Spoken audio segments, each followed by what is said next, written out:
Populasi penduduk dunia terus bertambah. Pada tahun 2050, diperkirakan jumlah penduduk dunia akan mencapai 9 miliar. Dan penduduk ini membutuhkan makanan setiap harinya.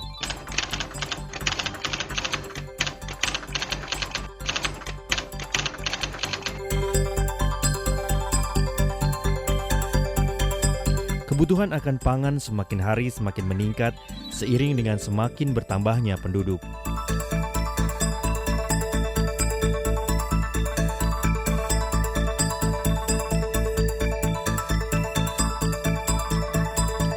Namun ancaman perubahan iklim yang ekstrim telah menyebabkan kegagalan panen di berbagai wilayah dunia.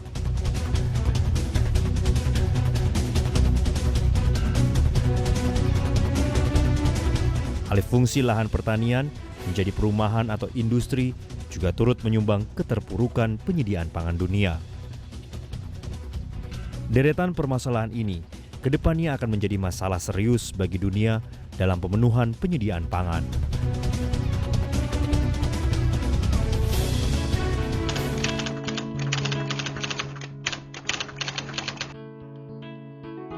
Selain itu, sumber pangan di belahan dunia lainnya saat ini juga berlomba dengan kepentingan penggunaan lainnya seperti pakan ternak dan pemenuhan kebutuhan energi.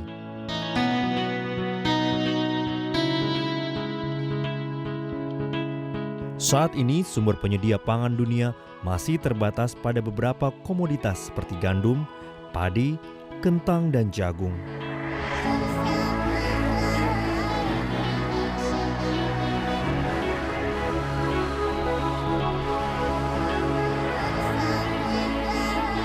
Padahal masih banyak tanaman penghasil karbohidrat yang dapat dijadikan sumber pangan.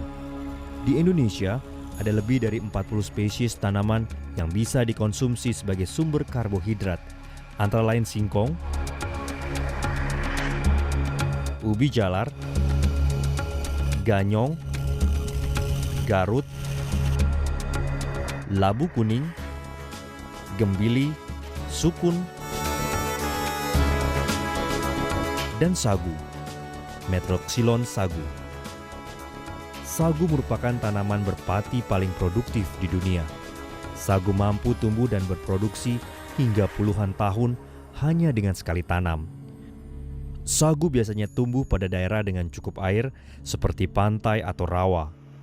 Luas lahan sagu di dunia sekitar 2,25 juta hektar dan 1,25 juta hektar diantaranya berada di Indonesia yang tersebar di Papua, Maluku, Sulawesi, Kalimantan, dan Sumatera, dengan lebih dari 60 plasma nutfah terbanyak di dunia. Dari 1,25 juta hektar lahan sagu di Indonesia ini, 90% sebarannya ada di Papua, yang tersebar di daerah Sorong, Merauke, Mamberamo, Bintuni, Papua Barat, Fakfak, Sarmi, Waropen, Biak, Jayapura, dan Salawati. Sisanya menyebar di Kepulauan Maluku, Seram, Halmahera, Bacan, Buru, dan Kepulauan Aru Sulawesi, Sumatera terutama Riau, pesisir Kalimantan bagian barat, hingga Tenggara, dan sedikit di Jawa Barat.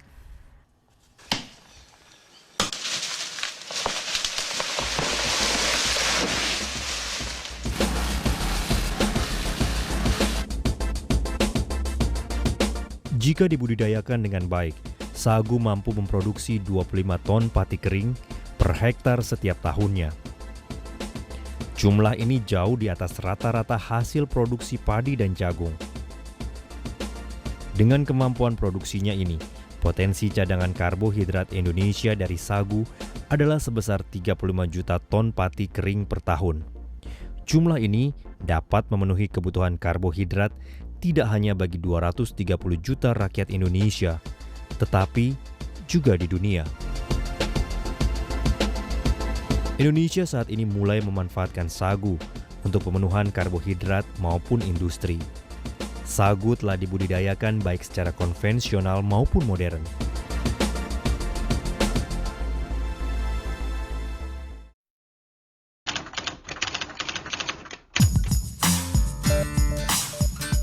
Teknik budidaya sagu yang baik terus dikembangkan. Berbagai inovasi teknologi pembibitan dan budidaya telah dikembangkan guna meningkatkan pemanfaatan sagu bagi ketahanan pangan. Inovasi teknologi dalam pembibitan telah mengembangkan dua cara teknik pembibitan, yaitu pembibitan tipe rakit dan pembibitan tipe polybag. Pada pembibitan tipe rakit, bibit disemai dalam rakit yang terbuat dari tulang daun sagu atau gaba-gaba atau dari bambu atau kayu. Rakit tersebut ditempatkan mengapung di air yang mengalir pada kanal agar calon bibit dapat memperoleh oksigen yang cukup untuk pertumbuhan sekaligus mudah dilangsir ke lokasi penanaman. Setiap rakit dapat menampung 70-80 bibit. Calon bibit yang digunakan adalah anakan sagu dengan berat 2-3 kg dan berbentuk L. Setelah 3 bulan akan ada 2-3 helai daun baru dan perakarannya sudah berkembang dengan baik. Saat itu bibit sagu dapat dipindahkan ke lapangan.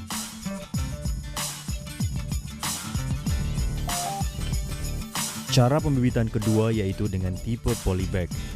Bibit dimasukkan ke dalam kantong polybag yang diisi dengan tanah gambut atau campuran tanah, pasir, dan bahan organik. Pembibitan dengan tipe polybag dilakukan melalui 4 tahap, yaitu inkubasi, aklimatasi, nursery, dan tahap adaptasi.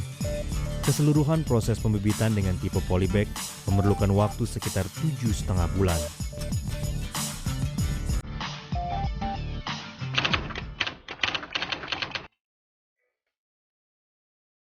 Inovasi teknologi pada budidaya sagu telah dikembangkan dalam konteks komersial yang mencakup kegiatan persiapan lahan dan penanaman, perawatan dengan penerapan best management practice, serta kegiatan pasca panen.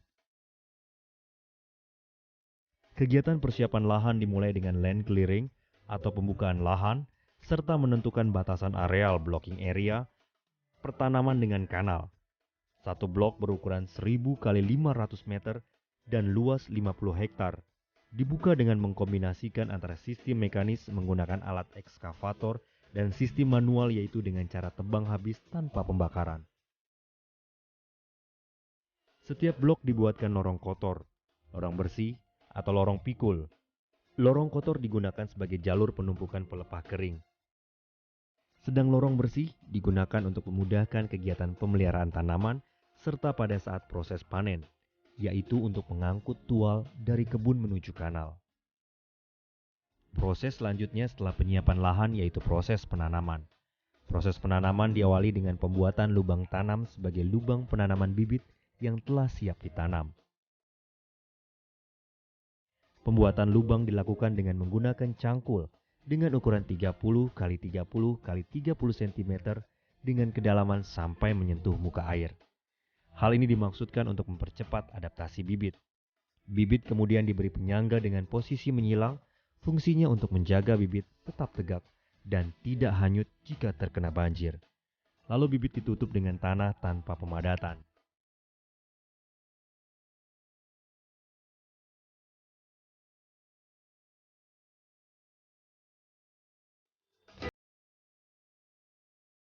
Best management practice diterapkan pada tahapan perawatan atau pemeliharaan tanaman yang meliputi kegiatan penanaman dengan bibit unggul, penyiangan tanaman untuk memotong gulma dan vegetasi lain yang dekat dengan permukaan tanah, serta kegiatan lainnya, yaitu kontrol pertumbuhan dengan membuang anakan sagu di sekeliling rumpun dengan jumlah anakan dalam satu rumpun maksimal 10 anakan. Best management practice juga mencakup pengolahan air dengan sistem kanal yang terdiri dari kanal utama dan sekunder. Kanal utama berukuran lebar 6 meter dan kedalaman 4 meter sebagai jalur transportasi utama. Sedangkan kanal sekunder berfungsi menghubungkan kanal-kanal utama juga sebagai jalur transportasi serta sebagai jalur pengangkutan bibit dan pupuk dan untuk antisipasi kebakaran. Kegiatan panen tanaman sagu dilakukan dengan cara menebang tanaman sagu dengan menggunakan kapak, agar penebang dapat menentukan arah tebang yang sesuai agar tanaman sagu tidak merusak anakan di sekitarnya. Batang sagu yang bersih kemudian diukur dan dipotong menjadi beberapa tual yang panjangnya 42 inci. Lalu tual diberi lubang untuk tali, untuk memudahkan pengangkutan. Tual diangkut keluar blok dengan digelindingkan pada lintasan. Tual lalu dimasukkan ke dalam kanal, dirangkai dengan tali hingga berderet sekitar 1.500 tual, kemudian dihanyutkan menuju tempat pengolahan.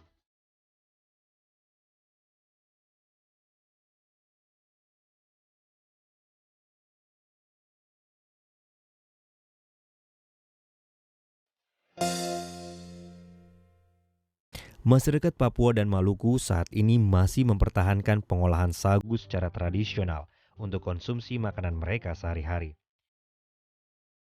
Proses panen sagu yang mereka lakukan dengan menebangi, mengupas kulitnya dan dipotong-potong sepanjang 50 hingga 100 cm, lalu dibawa untuk proses pemarutan.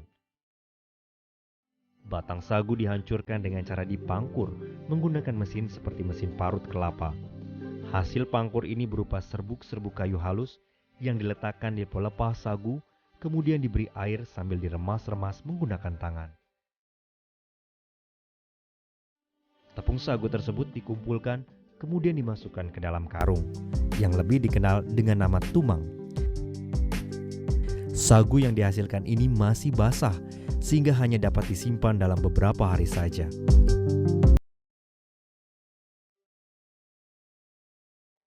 Beberapa perusahaan swasta telah mulai mengembangkan pengolahan sagu dengan cara yang lebih modern dalam segala industri mulai dari pemanenan hingga pengolahan.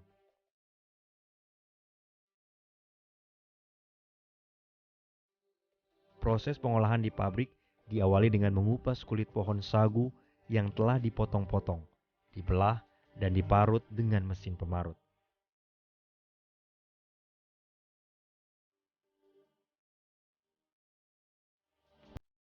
Hasil parutan kemudian ditampung dalam bak kayu yang dilengkapi dengan pengaduk yang berputar secara mekanis.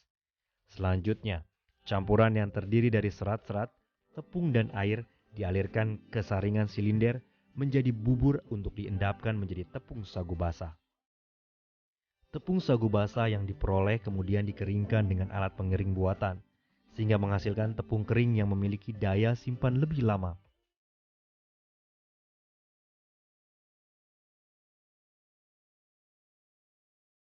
Tepung-tepung kering ini kemudian dikemas ke dalam karung dan siap dikirim ke pabrik pengolahan makanan.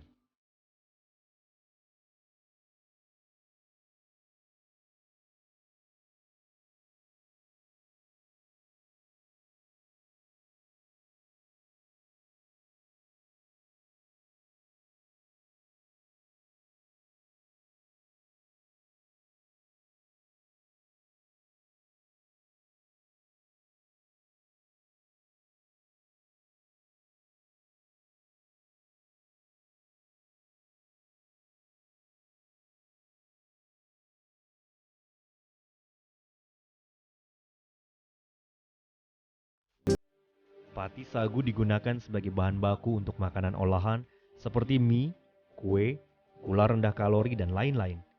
Pati sagu mengandung serat dan karbohidrat, serta mengandung fenolik, lignin, dan hidrogel yang bertindak sebagai antimikroba dan antioksidan, sehingga dapat dipromosikan sebagai makanan fungsional. Sementara limbah kulit pohon sagu masih bisa dimanfaatkan untuk bahan pembangunan rumah. Perkebunan sagu juga punya peranan penting dalam perlindungan lingkungan global akibat efek rumah kaca, karena tanaman sagu dapat mengabsorpsi emisi gas CO2 yang diemisikan dari lahan rawa dan gambut ke udara. Pati sagu juga dapat digunakan untuk pembuatan plastik ramah lingkungan dan pembuatan bahan bakar terbaharukan atau etanol. Sagu tidak hanya memberikan kontribusi bagi persediaan pangan dunia, tetapi juga penghidupan manusia. Oleh karena itu, kita perlu meminimalkan konversi lahan sagu untuk keperluan perumahan dan industri.